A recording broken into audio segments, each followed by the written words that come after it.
Siapin teh, kopi, cemilan sebelum lu nonton video ini.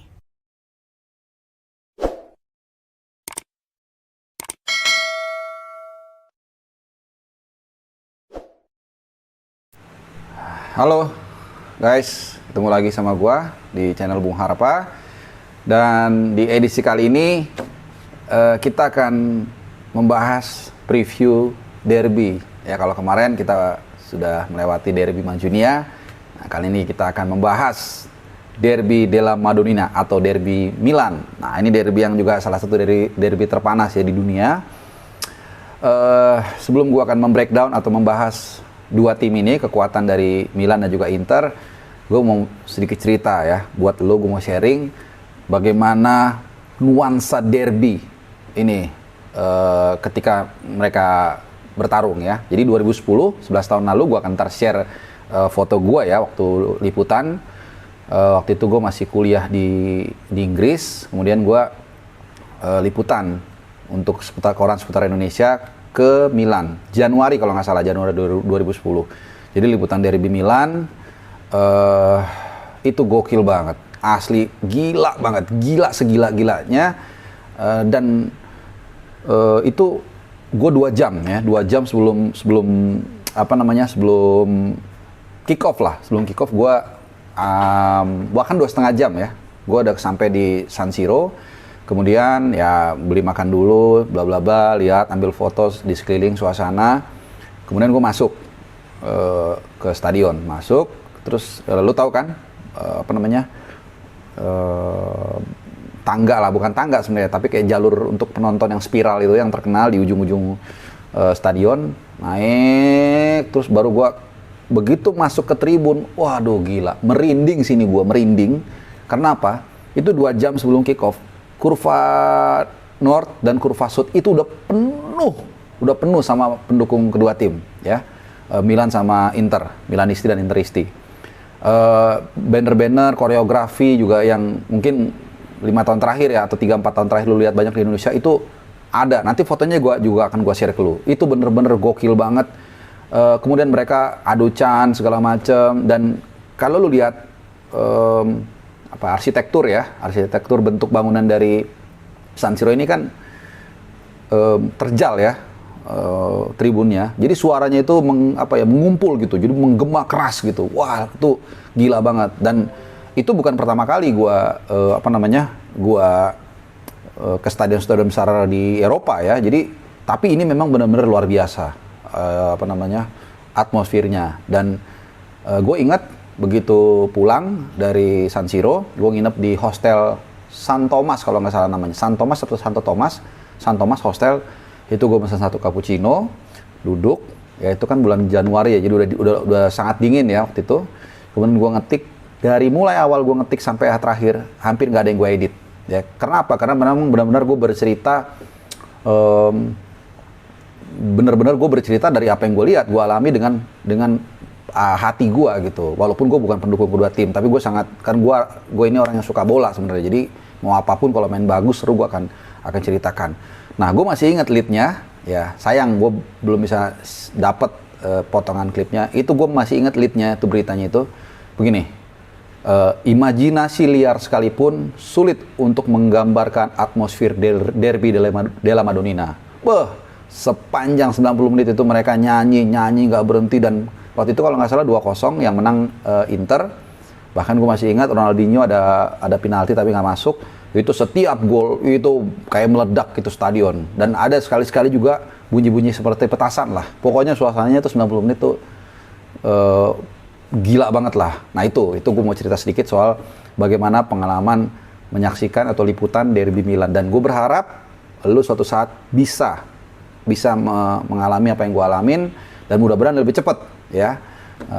Siapapun lo, mungkin lo usianya masih belasan tahun atau 20-an awal, mudah-mudahan siapa tahu ya, lo harus tanamkan suggestion itu bahwa suatu saat gue akan hadir di Milan, bagi lo Milanisti atau Interisti, untuk nonton pertandingan tim kesayangan lo, terutama di derby della Madonnina. Lo harus datang, dan itu gila banget. Nah, pas setelah gue tadi cerita soal sedikit feature ya, pengalaman gue nonton atau liputan derby della Madonnina, Gua akan bahas ya, nanti malam mereka akan bermain. Ini gua akan rekam kurang lebih jam setengah 4 ya sore hari Minggu.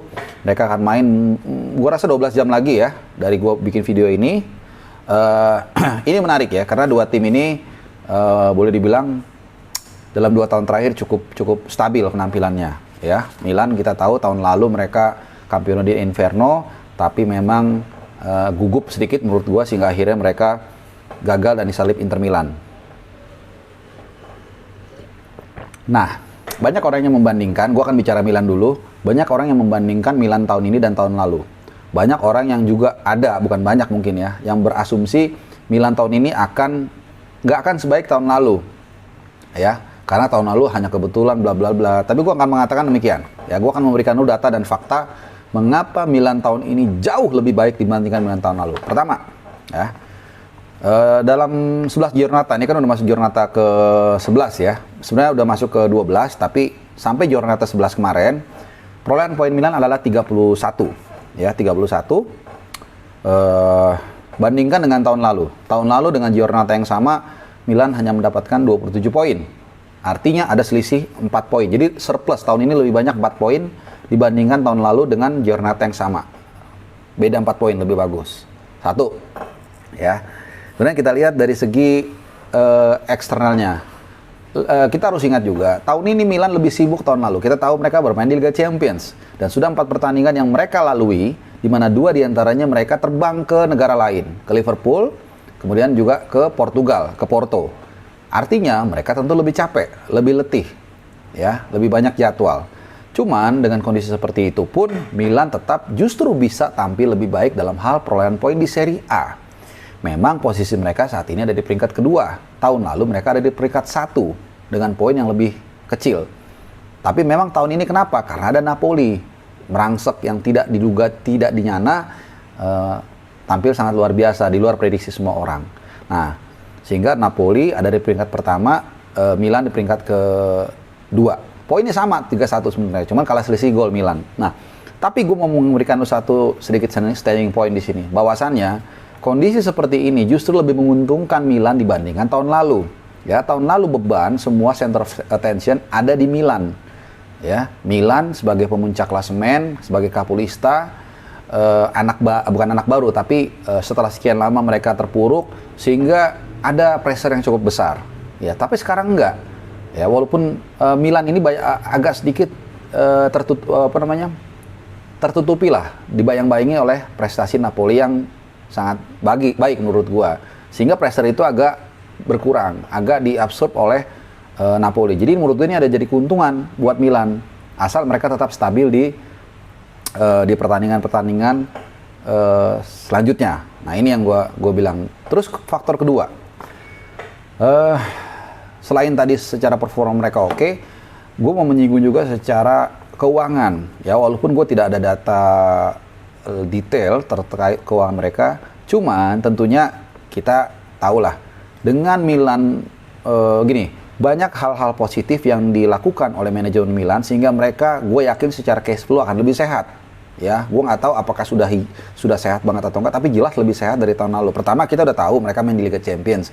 Duit yang mereka dapat, gue rasa sudah double digit. Double digit itu artinya mungkin sudah puluhan juta dolar juta pound atau euro lah, ya, yang mereka dapat dari keikutsertaan mereka di Liga Champions. Mereka masuk grup aja kalau nggak salah tuh 16 juta langsung dapat duit, 16 juta euro. Kemudian setiap main mereka kalau partisipasi juga ada walaupun kalah. Nah, memang sayangnya Milan nggak terlalu maksimal ya, hanya 1 seri dari 4 kali main ya. Gitu. Jadi mungkin nggak dari menang kalah kan dapat lagi tuh, menang dapat berapa, seri dapat berapa, kalah dapat berapa. Nah, Milan baru 1 kali seri dapat. Tapi jangan lupa dari pertandingan itu kan juga ada dari uang penonton lah segala macam. Yang ini juga menambah perbendaharaan Milan lah. Nah, terus kemudian itu dari keikutsertaan mereka di Liga Champions. Jadi ada tambahan duit. Tapi prestasi mereka di Serie A juga nggak terganggu. Ya, kalau peluang mereka untuk lolos di Liga Champions mungkin gue pikir sih sangat kecil banget ya. Mungkin nggak sampai 10%. Tapi paling nggak itu dia, di Serie A mereka tampil oke. Keuangan mereka juga cukup baik lah. Dan satu lagi soal keuangan kita bicara ya. Masih ingat saat bursa transfer musim panas ya, ketika transfer Saga Donnarumma ke PSG, ya saat itu Maldini bersikeras sebenarnya untuk menahan Donnarumma, tentunya dengan gaji yang tidak sebesar PSG.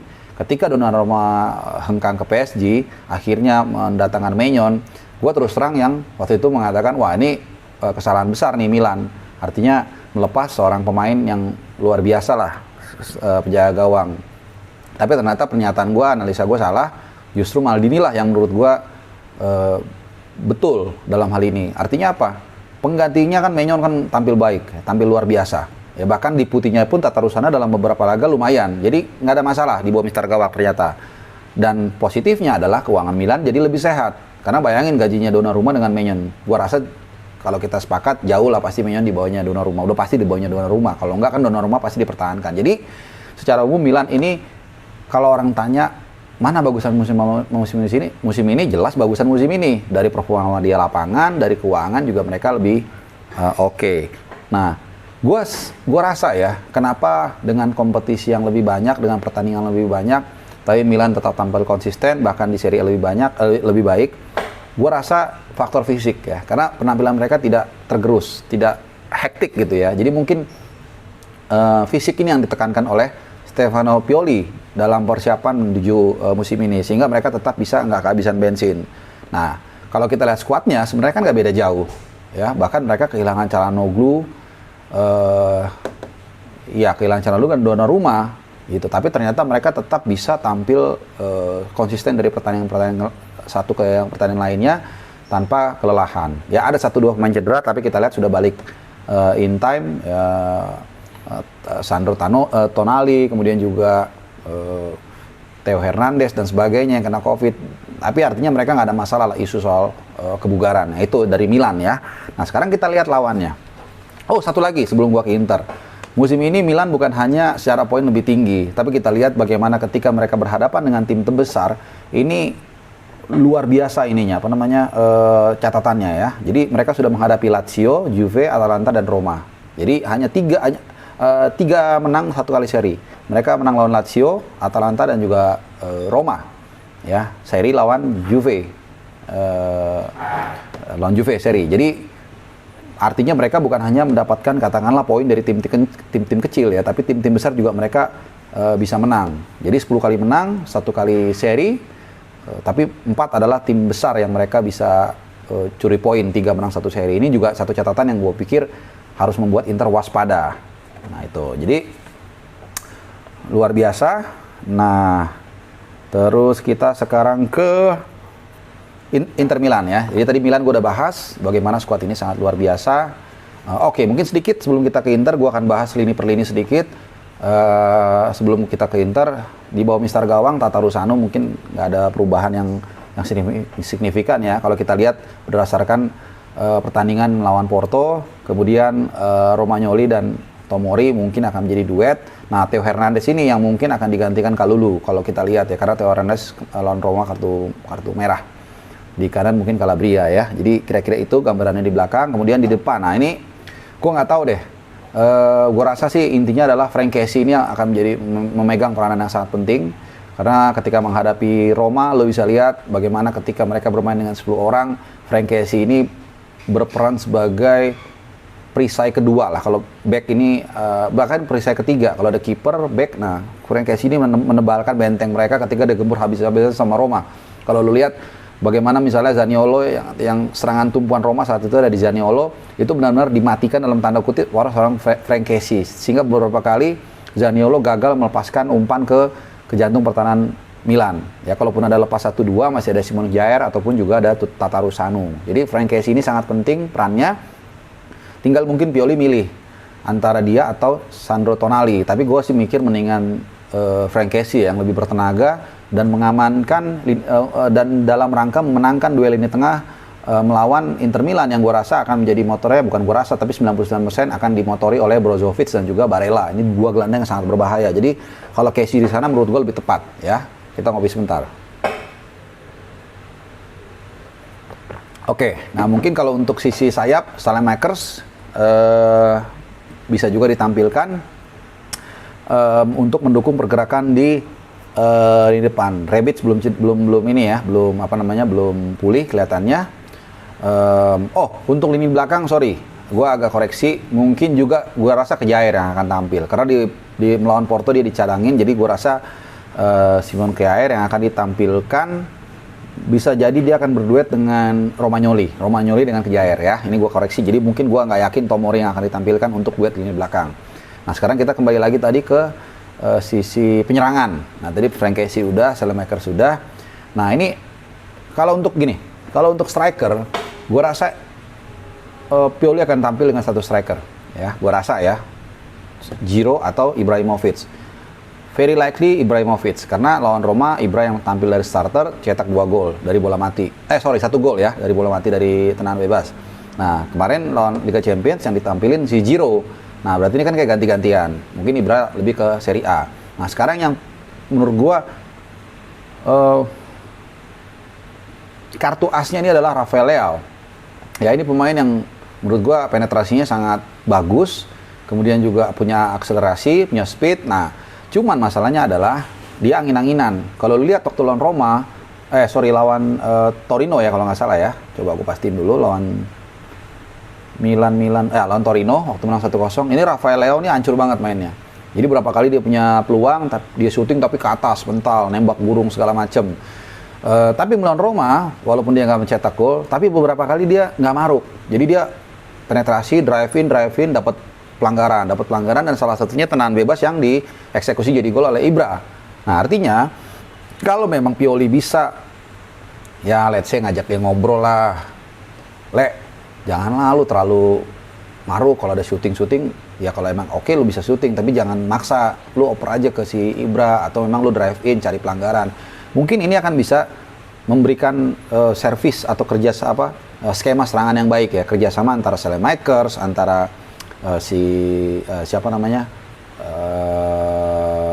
Ibra ya, ataupun dia sendiri si Rafael Leao. Jadi kuncinya kalau dia lagi bener lah, intinya lagi nggak singit, mungkin ini akan bisa jadi kartu as bagi opsi kedua Milan ketika melakukan serangan. Jadi tinggal nanti pendekatan emosional menurut gua ya antara Pioli dengan Rafael Leao. Nah itu dari segi komposisi pemain Milan. Nah sekarang kita ke Inter seperti janji gua. Nah Inter ini juga menurut gue juga cukup bagus ya, artinya bagus begini, kita runut dulu dari musim panas ya, ketika mereka kehilangan seorang Lukaku. Sebenarnya bukan kehilangan sih, justru mereka menjual Lukaku tapi mereka mendapatkan uang 100 juta pound lah, itu uang yang besar, hampir 2 triliun mungkin ya kurang lebih, karena untuk memperbaiki keuangan mereka. Kemudian kita lihat impact-nya di lapangan, ternyata nggak terlalu berbeda jauh, penggantinya dia dapat gratis loh, Edin Dzeko dari Roma, dan kita lihat musim ini Dzeko sudah mencetak 7 gol dan tidak ada dari titik putih. Kemudian kompatriotnya ini si Lautaro Martinez ini juga nggak kalah oke juga ya, 5 gol kalau nggak salah dicetak Lautaro Martinez ya, betul 5 gol. Jadi kombinasi antara Dzeko dengan Lautaro ini 12 gol dari total gol yang diciptakan Inter itu 28 gol. Jadi kurang lebih 40%, 40-45% lah gol dari Inter ini lahir dari duet Dzeko dan Lautaro Martinez. Ya ini mengapa gue berpikir gue rasa duet ini akan kembali ditampilkan melawan Milan ya, untuk mendobrak pertahanan Milan ya, kerjasama dua ini. Nah jadi intinya adalah mereka walaupun kehilangan Lukaku tapi mereka keuangannya agak lebih bagus, dan terakhir gue baca keuangan mereka juga cukup positif ya, tapi di lapangan juga nggak terganggu. Nah data pendukungnya apa? Nah kalau kita lihat musim lalu dengan Giornata yang sama ya, tadi seperti gue bandingkan Milan juga, jadi sampai dengan pekan ke-11 ini dibandingkan tahun lalu ini sama, Inter meraih 24 poin, tahun lalu juga 24 poin sampai dengan Giornata ke-11, tahun ini juga 24, artinya nggak ada perbedaan kan, walaupun kehilangan Lukaku itu dan juga Achraf Hakimi ya, ini jangan lupa. Jadi mereka tetap dengan pemain yang ada, plus ada supply 1-2 pemain, tapi tetap konsisten. Nah ini yang gue pikir sangat positif. Nah yang kedua, kita lihat kolektivitas ini juga jadi salah satu kekuatan Inter. Dari 28 gol yang tercipta, ini diciptakan oleh 12 pemain berbeda.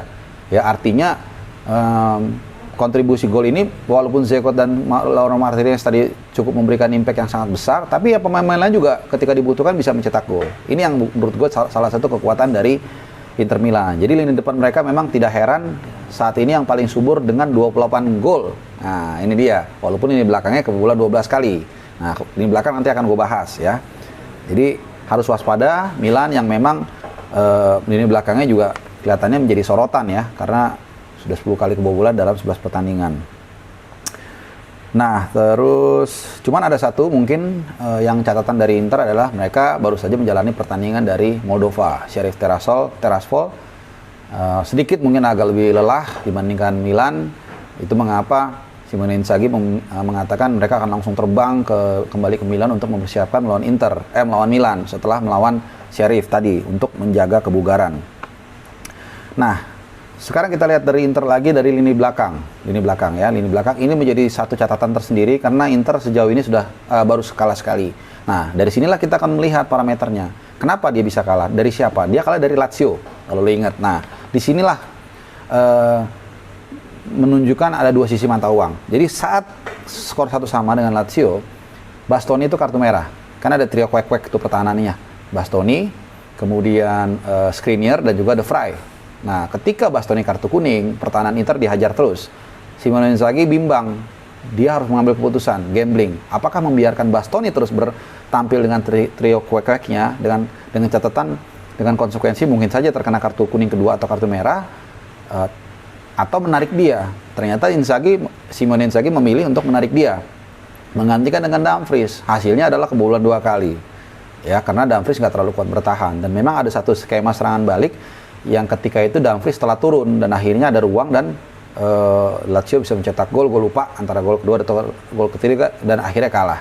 Jadi balik lagi, selama trio kwek-kwek-kwek Bastoni, kemudian De Vrij dan juga Skriniar ada di sana, gue rasa gawang Handanovic aman. Nah, jadi depan udah gue bahas, belakang udah gue bahas, sekarang kita ke tengah. Strategi skema serangan dari Inter ini adalah buang kanan ya kalau lu lihat. Jadi ada 3 pemain yang tumpuannya 3 pemain, yaitu Barella, lu udah tahu mungkin, Brozovic dan juga Matteo Darmian di kanan. Jadi Brozovic dan Barella ini di tengah, Matteo Darmian di kanan. Ini adalah komposisi inti di tengah dari Inter Milan yang hampir selalu bermain bersama, terutama Barella dan Brozovic sebenarnya, tapi Darmian juga sering lah. Kirinya sama depan ini kadang-kadang memang berubah-ubah. Kadang Dzeko sendiri, kadang dia tampilkan berdua dengan Lautaro Martinez, kirinya juga kadang-kadang Di Marco, atau kadang-kadang Perisic. Jadi bisa berubah-ubah nih dengan formasi 3-5-2 atau 3-4-1-1 macam-macam gitu. Yang pasti 3 pemain yang tadi itu tuh nggak berubah. Barella, Brozovic dan Matteo Darmian sering banget main bareng. Nah, tapi kalau gue lihat dari pertandingan terakhir melawan Sheriff Tiraspol, yang di kiri Di Marco. Di kiri Di Marco, Arturo Vidal, kemudian tadi trio buang kanan. Depannya Lautaro sama Edin Dzeko. Nah, kalau gue lihat mungkin Di Marco dicadangin nanti pertandingan melawan Milan. Feeling gue akan diisi oleh Perisic. Kemudian mungkin juga ada Korea di sana. Tapi Perisic mungkin akan main karena memang membutuhkan pemain yang berpengalaman melawan Milan. Nah, ini yang mungkin akan menarik kita tunggu. Kalau memang diturunkan seperti yang gue bilang tadi, maka lini serang Inter ini sangat berbahaya. Dan gue udah bilang tadi bagaimana tim ini sangat agresif dan sebenarnya sama dengan Milan. Ini tim yang selalu mencetak gol dalam 11 giornata. Ya, jadi Inter 28 gol kalau nggak salah, ya Milan 25 kali. Bukan hanya soal banyaknya gol yang mereka ciptakan, itu kalau di rata-rata tuh 2, lebih ya. Tapi juga mereka selalu mencetak gol tiap pertandingan 2 tim ini. Sementara 18 tim lainnya di Serie A itu pasti pernah ada satu pertandingan minimal dia nggak mencetak gol atau mandul. Tapi 2 tim ini, Milan dan Inter ini selalu mencetak gol. Nah, ini yang gue mengatakan ini adalah Clash of Titan ya, derby Milan yang gue rasa akan mungkin istilahnya ini over ya, atau banyak gol. Jadi buat lu yang suka kekean itu, nah itu mungkin lu bisa main over di sini. Nah, ini akan jadi sangat-sangat seru banget lah pertandingannya. Kalau kita lihat 2 tim ini sangat siap dan sangat layak mungkin untuk memenangkan pertandingan sebenarnya ya. Jadi kalau ditanya menang mana, ini agak susah. ini punchline-nya. Cuman karena jujur gue seorang Romanisti, gue berharap yang menang Milan, gitu kan. Selain banyak teman gue yang mendukung Milan, ya maaf ini yang Interisti ya. Tapi gue juga punya kepentingan supaya Inter nggak terlalu jauh sama Roma, karena gue pengen Roma masuk 4 besar gitu loh. Jadi tapi ya oke lah, nanti yang menang mana aja ya tentu bukan di tangan gue keputusannya ya. Gitu. Yang jelas ini akan menjadi pertandingan yang seru, lu harus nonton dan kita tunggu apakah ulasan gue sesuai atau enggak. Yang jelas ini adalah derby yang sangat gila ya, seperti yang gue bilang, imajinasi lu tentang satu pertandingan bola yang gokil ini mungkin agak susah ya, dan gue berharap mungkin suatu saat lu akan ada kesempatan untuk nonton derby ini, derby yang ya gila deh. Nanti gue akan share sedikit lah gambar-gambarnya, bukan ngiri ya, tapi justru memberikan lu inspirasi, terutama buat Milanisti dan Interisti, supaya lu suatu saat bisa mimpi lu terwujud datang ke Milan dan menonton derby ini. Oke, itu sekian dulu dari gua preview derby della Madonnina. Selamat menonton, selamat terhibur, dan tetap selalu jaga kesehatan ya. Thank you udah nonton. Kita jumpa lagi di channel gua, di video gua yang lainnya. Tetap sehat. Salam, ciao.